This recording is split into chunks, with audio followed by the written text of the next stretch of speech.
Hey fam, welcome back to YouTube channel. ಎಲ್ಲರೂ ಹೇಗಿದ್ದೀರಾ? I hope ಎಲ್ಲರೂ ಚೆನ್ನಾಗಿದ್ದೀರಾ ಅಂತ ಅಂದ್ಕೊಳ್ತೀನಿ.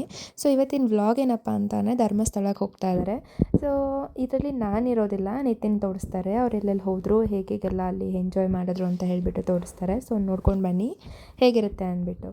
ಕಂಟಿನ್ಯೂಸ್ ಆಗಿ ವಾಚ್ ಮಾಡಿ. ಹಾಗೆ ಇನ್ನೂ ಯಾರೆಲ್ಲ ನಮ್ಮ ಚಾನಲ್ ಸಬ್ಸ್ಕ್ರೈಬ್ ಮಾಡ್ಕೊಂಡಿಲ್ಲ, ಪ್ಲೀಸ್ ಬೇಗ ಹೋಗಿ ಸಬ್ಸ್ಕ್ರೈಬ್ ಮಾಡ್ಕೊಳ್ಳಿ. ಗಾಯ್ಸ್, ಇದು ಬಂದು ಮುಜ್ದಾಬಾದ್ ಕೋಟೆ. ನಾವು ನಿಮಗೆ ಹಾಸನ ಟು ಧರ್ಮಸ್ಥಳಕ್ಕೆ ಹೋಗ್ತೀವಲ್ಲ, ರೋಟು ಸಕಲೇಶ್ಪುರ ಘಾಟ್ ಸೆಕ್ಷನ್, ಅಲ್ಲಿ ಸೆಂಟ್ರಲ್ ಜಂಕ್ಷನಲ್ಲಿ ಸಿಗುತ್ತೆ. ಇದು ಮುಜ್ದಾಬಾದ್ ಹಳೇ ಕಾಲದ ಕೋಟೆ ಅನಿಸುತ್ತೆ. ನಾವು ಇಷ್ಟು ವರ್ಷ ಆ ರೋಡಲ್ಲಿ ಓಡಾಡಿದ್ದೀವಿ, ಬಟ್ ಒಂದು ದಿನಕ್ಕೂ ನೋಡಿರಲಿಲ್ಲ. ಬಟ್ ಫಸ್ಟ್ ಟೈಮ್ ವಿಸಿಟ್, ತುಂಬ ಚೆನ್ನಾಗಿದೆ. ನೀವು ಆ ಕಡೆ ಹೋದಾಗ ಒಂದು ವಿಸಿಟ್ ಹಾಕಿ, ನೋಡೋಕ್ಕೆ ವ್ಯೂ ಆಗಲಿ ಕೋಟೆ ಆಗಲಿ ತುಂಬ ಚೆನ್ನಾಗಿದೆ. ಈ ಥರ ಪ್ಲೇಸ್ಗಳನ್ನ ನಮ್ಮ ಇದೆ ಅಂದರೆ ಇನ್ನೂ ತುಂಬ ಖುಷಿ ಆಗುತ್ತೆ. ತುಂಬ ಚೆನ್ನಾಗಿದೆ, ಒಂದು ವಿಸಿಟ್ ಹಾಕಿ. ಮತ್ತು ನೋಡಿ, ಅದೊಂಥರ ಪ್ರವಾಸಿ ಸ್ಥಳನೇ ಅಂತ ಆಗಿದೆ. ತುಂಬ ಜನ ಬರ್ತಾ ಇರ್ತಾರೆ, ಎಲ್ಲರೂ ವೀಕ್ಷಣೆ ಮಾಡ್ತಾ ಇರ್ತಾರೆ. ನೀವು ಆ ಕಡೆ ಹೋದಾಗ ಮಿಸ್ ಮಾಡದೆ ನೋಡಿ. ಪರಿಸರ ಸೌಂದರ್ಯನ ಸವಿಬೇಕು ಅಂದರೆ ಒಂಥರ ಖುಷಿ. ನೋಡಿ, ನೀವೇ ನೋಡಿ, ಇಷ್ಟು ತುಂಬ ಚೆನ್ನಾಗಿದೆ ನಮ್ಮ ಪರಿಸರ. ಇಲ್ಲಿ ನಮ್ಮ ಬೆಂಗಳೂರಲ್ಲಂತೂ ಇದ್ದು ಆ ಹೊಗೆ ಕುಡಿದು ಸಾಕಾಗಿದೆ. ಬಟ್ ನೇಚರ್ಗೆ ಅಂತ ಹೋದಾಗ ಪ್ರಶಾಂತವಾದ ಗಾಳಿ, ವೆರಿ ವೆಲ್, ಸೂಪರ್. ಆಮೇಲೆ ನೆಕ್ಸ್ಟ್ ಬಂದು ಇದು ಫಾಲ್ಸು, ಅಂದರೆ ಅಬ್ಬಿ ಫಾಲ್ಸ್. ಇದು ನಿಮಗೆ ಮುದ್ದಾಬಾದ್ ಕೋಟೆಗಿಂತ ಇನ್ನೂ ಹಿಂದೆ ಒಂದು ರೈಟ್ ಸೈಡ್ ಸಾಮ್ರಾಟ್ ಹೋಟ್ಲ್ ಅಂತ ಸಿಗುತ್ತೆ. ಅಲ್ಲಿ ರೈಟ್ ತೊಗೊಂಡು ಹೋದರೆ ಅಬ್ಬಿ ಫಾಲ್ಸ್ಗೆ ಅಂತ ಹೋಗ್ತೀವಿ ಈ ರೋಡು. ಈ ಫಾಲ್ಸ್ ಬಂದು ತುಂಬ ಚಿಕ್ಕದಾಗಿದೆ, ಚೊಕ್ಕವಾಗಿದೆ, ಚೆನ್ನಾಗಿದೆ. ಒಂದು ಟೈಮ್ ಪಾಸ್ ಆಗುತ್ತೆ. ಇದು ಆನ್ ದಿ ವೇ ಫಾಲ್ಸ್ ಮುಗಿಸ್ಕೊಂಡು ಆನ್ ದಿ ವೇ ನೆಕ್ಸ್ಟು ನಮ್ಮದು ಧರ್ಮಸ್ಥಳಕ್ಕೆ ಪಯಣ. ಈ ಘಾಟ್ ಸೆಕ್ಷನಲ್ಲಿ ಹಿಂಗೆ ಹೋಗೋದೆಲ್ಲ ಒಂಥರ ತುಂಬ ಚೆನ್ನಾಗಿತ್ತು. ನಮಗೊಂಥರ ಫುಲ್ ಎಂಜಾಯ್ಮೆಂಟ್. ನೋಡಿ ಹೇಗಿದೆ. ಆಮೇಲೆ ನೆಕ್ಸ್ಟು ಇಲ್ಲಿ ದೇವರ ಮನೆ ಅಂತ, ಆ ಫಾಲ್ಸ್ ಮುಗಿಸ್ಕೊಂಡು ನೆಕ್ಸ್ಟ್ ದೇವ್ರ ಮನೆಗೆ ಬಂದ್ವಿ. ದೇವ್ರ ಮನೆ ಅಂತೂ ಎಕ್ಸ್ಟ್ರಾಡ್ನರಿ ಅಂತ ಅಂದ್ಕೊಳ್ಳಿ. ವ್ಯೂ ಪಾಯಿಂಟ್ಗೆ ಏಳು ಮಾಡಿಸ್ದಂಗಿದೆ. ಇಲ್ಲಿ ದೇವ್ರು ನೆಲೆಸಿದ್ದಾರೆ ಅಂತಲೇ ಹೇಳ್ಬೋದು. ಸ್ವರ್ಗಕ್ಕೆ ಮೂರೇ ಗೇಣು ಅಂತಾರೆ ಗೊತ್ತಾ, ಅದು ಮೇ ಬಿ ಈ ದೇವ್ರ ಮನೆ ನೋಡಿದಾಗಲೇ ಗೊತ್ತಾಗುತ್ತೆ. ಏನು ರೀ, ಸುತ್ತ ನಮ್ಮ ಪರಿಸರ, ನಮ್ಮ ಈ ಕರುನಾಡಲ್ಲಿ ಈ ಥರ ಒಂದು ಸುಂದರವಾದ ಸ್ಥಳ ಇದೆ ಅಂದರೆ ಅದಕ್ಕೆ ನಾವು ತುಂಬ ಖುಷಿ ಪಡಬೇಕು. ನೀವು ಎಲ್ಲಿಂದಲೂ ಸಿಗಲ್ಲ ರೀ, ನಮ್ಮ ಕರ್ನಾಟಕ ನಮಗೆ ಮೇಲು. ನೋಡಿ, ಬೆಟ್ಟ ಗುಡ್ಡ ಎಲ್ಲ ಎಷ್ಟು ಸುಂದರವಾಗಿದೆ. ಇದನ್ನೆಲ್ಲ ಕಣ್ ತುಂಬ್ಕೊಂಡು ಬಂದ್ವಿ. ನೀವು ಹೋಗಿ. ನೆಕ್ಸ್ಟ್ ಅಲ್ಲಿಂದ ನಾವು ಧರ್ಮಸ್ಥಳಕ್ಕೆ ಬಂದುವಾಗ ಸೆಂಟ್ರಲ್ಲಿ ನಮ್ಮ ಜೈ ಶ್ರೀರಾಮನ ದೇವಸ್ಥಾನ ಇದೆ ಕಣ್ರಿ. ನೀವು ಒಂದು ಫಸ್ಟು ವಿಸಿಟ್ ಹಾಕಿ. ಅಯೋಧ್ಯ ರಾಮ, ಬಲರಾಮ, ಶ್ರೀರಾಮ ಎಲ್ಲರೂ ಒಬ್ಬರೇ. ನೋಡಿ, ಶ್ರೀರಾಮನ ದರ್ಶನ ನೇತ್ರಾವತಿ ನದಿಗೆ ಹೋಗಿ ಅಲ್ಲಿ ಮಿಂದು, ಅವರು ಜನ ತುಂಬ ಇದ್ದರು. ನೋಡಿ, ನೇತ್ರಾವತಿ ನದಿ ಇದು.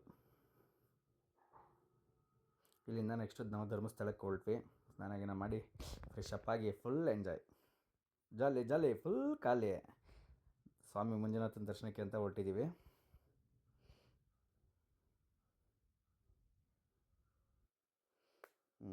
ಆದರೂ ಸಿಕ್ಕಾಪಟ್ಟೆ ಜನ ಕಡೆ. ಹಿಂದಿನ ದಿನ ಬೇರೆ ಲಕ್ಷ ದೀಪೋತ್ಸವ ಆಗಿತ್ತು. ಏನು ಜನ ಅಂತೀರಾ, ಯಪ್ಪ ಸಾಕಾಯಿತು. ಹೊರಗಡೆ ನೋಡಿ ನಾವು ಭಯ ಬಿದ್ದು ಕೊನೆಗೆ 300 ರೂಪಾಯಿ ಕೊಟ್ಟು ನಾವು ದರ್ಶನಕ್ಕೆ ಹೋದ್ವಿ. ನೋಡ್ರಿ, ಆವಾಗ ಖಾಲಿ. ಏನೇ ಆಗಲಿ ಮಂಜುನಾಥ ಸ್ವಾಮಿ ಯಾರನ್ನ ಹೆಂಗೆ ಕರ್ಸ್ಕೋಬೇಕು ಅಂತ ಆ ಯಪ್ಪ ಡಿಸೈಡ್ ಮಾಡಿಬಿಟ್ಟಿರ್ತಾನೆ ಅನಿಸುತ್ತೆ ಮೇ ಬಿ. ಆಮೇಲೆ ಅಲ್ಲಿಂದ ನೆಕ್ಸ್ಟು ನಾವು ಸೌತಡ್ಕ ಹೊರಟ್ವಿ. ಸೆಂಟ್ರಲ್ಲಿ ಒಂದು ಸೋಡಾ ಅಂಗಡಿ, ಫ್ಯೂಚರ್ ಸೋಡಾ ಅಂತ. ಅಲ್ಲಿ ಮಟ್ಕಾ ಸೋಡಾ ಅದು ಇದು ಎಲ್ಲ ಫೇಮಸ್ ಅಂತೆ. ಲಾಸ್ಟ್ ರೀಸೆಂಟ್ ವಿಸಿಟ್ ನಮ್ಮ ರಚಿತಾರಾಮ್ ಅವರು ವಿಸಿಟ್ ಹಾಕಿದರು. ಹಂಗಂತ ಹೇಳ್ಬಿಟ್ಟು ಯಾರೋ ಹಿಂಗೆ ಹೇಳಿದ್ರು ಅಂತ ಹೇಳ್ಬಿಟ್ಟು ನಾವು ಒಂದು ವಿಸಿಟ್ ಹಾಕಿದ್ವಿ. ಅದೇನೋ ಸೋಡಾ ಅಂತ ಹೇಳ್ಬಿಟ್ಟು ಇದೆಲ್ಲ ಮಿಕ್ಸ್ ಮಾಡ್ಬೋದು. 18 ಬಗೆಯೆಲ್ಲ ವಿವಿಧ ಆಯುರ್ವೇದಿಕ್ ಅಂತೆ ಎಲ್ಲ ಹಾಕ್ಬಿಟ್ಟು ಕೊಟ್ಟಿದ್ದಾರೆ. ಅದು ಗ್ಯಾಸ್ಟ್ರಿಕ್ಕು ಮದ್ದು ಏನೇನೋ ಆಳು ಮುಳ ಏನೇನೋ ಅಂದರು. ಚೆನ್ನಾಗಿ ಮಾಡಿದರು. ಹಂಗೆ ಇವ್ರು ಕೊಡೋದೇ ಒಂಥರ ಡಿಫ್ರೆಂಟ್ ಆಗಿದೆ ಕಣ್ರಿ. ಏನೇ ಆಗಲಿ ನೋಡಿರಿ, ಈಗ ಒಬ್ಬೊಬ್ಬರು ಕುಡಿತಾರೆ ನಮ್ಮ ಹುಡುಗರ ಜೊತೆ ಬರ್ತಾರೆ ನೋಡಿ. ಕೊನೆಗೆ ನಾನು ಕುಡಿತಾಯಿದ್ದೀನಿ. ಅಯ್ಯೋ, ಏನೋ ಒಂಥರ ಚೆನ್ನಾಗಿದೆ. ಬಟ್ ಆದರೆ ತುಟಿಯೆಲ್ಲ ಉರಿಯೋದ್ಕತ್ತು ತುಂಬ ಸೋಡಾ ವೇಸ್ಟು ಆಗೋಯ್ತು ಕಣ್ರಿ. ನೀವು ಈ ಕಡೆ ಬಂದಾಗ ಒಂದು ವಿಸಿಟ್ ಹಾಕಿ ಒಂದು ಸೋಡಾ ಟೇಸ್ಟ್ ಮಾಡಿ. ನಂತರ ಅಲ್ಲಿಂದ ನಾವು ಮುಂದಕ್ಕೆ ಹಂಗೆ ಸೌತಡ್ಕಾಗೆ ಹೊರಟ್ವಿ. ಸೋಡಾ ಕುಡ್ದು. ಇದು ನೋಡಿ ನಮ್ಮ ಸೌತಡ್ಕ ಒಪ್ಪನ್ ಗಣಪ. ಸೌತಡ್ಕ ಶ್ರೀ ಮಹಾಗಣಪತಿ ಟೆಂಪಲ್. ಇಲ್ಲಿ ಗಣಪತಿ ಟೆಂಪಲ್ ವಿಸಿಟ್ ಹಾಕಿದ್ವಿ. ಇಲ್ಲಿ ಗಂಟೆ ಕಟ್ಟೋದು ಫೇಮಸ್ಸು. ನೀವು ನಿಮ್ಮ ಅಂದ್ಕೊಂಡಿದ್ದನ್ನ ಈಡೇರಬೇಕು ಅಂದರೆ ಒಂದು ಗಂಟೆ ಕಟ್ಟು ನೋಡಿ, ಚೆನ್ನಾಗಿರುತ್ತೆ. ಓಪನ್ ಗಣಪ. ಅಲ್ಲಿ ತೀರ್ಥ ವಿನಿಯೋಗ ಪ್ರಸಾದ. ನಂತರ ಇಲ್ಲಿ ಅವಲಕ್ಕಿ ಪ್ರಸಾದ ವೆರಿ ಫೇಮಸ್ಸು. ನೋಡಿ ಈ ಥರ ಇರುತ್ತೆ. 70 ರೂಪಾಯಿ ಅಷ್ಟೇ. ಜಸ್ಟ್ ನೀವು ತೊಗೊಂಡು ನೀವು ಹಂಗೆ ಒಂದು ಟೇಸ್ಟ್ ಮಾಡಿ.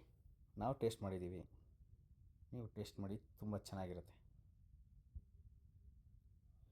ಎಲ್ಲ ಸೌತಡ್ಕ ಇಲ್ಲೆಲ್ಲ ಪ್ರಸಾದ ತಿಂದು ನೆಕ್ಸ್ಟ್ ಹೊರಟ್ವಿ. ಮಳೆ ಸ್ಟಾರ್ಟ್ ಆಯಿತು. ಯಾಕೆ ಕೇಳ್ತೀರ ಮಳೆ.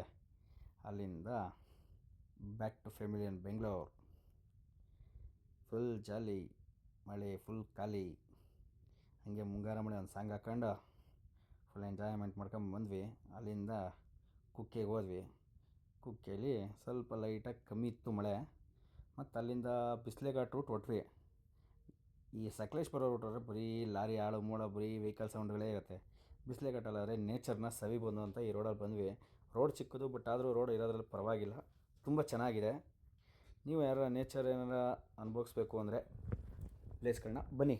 ನೀವು ಒಂದು ರೌಂಡ್ ಬಿಸ್ಲೆಘಾಟಲ್ಲಿ ವಿಸಿಟ್ ಹಾಕಿ. ಆ ಫಾಗು, ಮಳೆ, ಆ ನೇಚರ್ ಮಧ್ಯೆ ಹೋಗೋ ಆ ಮಜನೇ ಒಂಥರ ಸೂಪರ್, ಎಕ್ಸ್ಟ್ರಾಡ್ನರಿ ಅಂತಲೇ ಹೇಳ್ಬೋದು. ಇವೆಲ್ಲ ವೆದರ್ಗಳನ್ನ ಯಾರು ಮಿಸ್ ಮಾಡ್ಕೊಳ್ಳೋಕೆ ಇಷ್ಟಪಡ್ತಾರೆ ಹೇಳಿ? ನೀವು ಹೋಗಿ ಕುಕ್ಕೆಯಿಂದ ನೀವು ಬಿಸ್ಲೆಘಾಟ್ ಅಂತ ಇರುತ್ತೆ ಆಪ್ಷನ್ನು, ಬಿಸ್ಲೆಘಾಟಲ್ಲಿ ಹೋಗಿ, ಚೆನ್ನಾಗಿರುತ್ತೆ. Thank you for visiting my YouTube channel.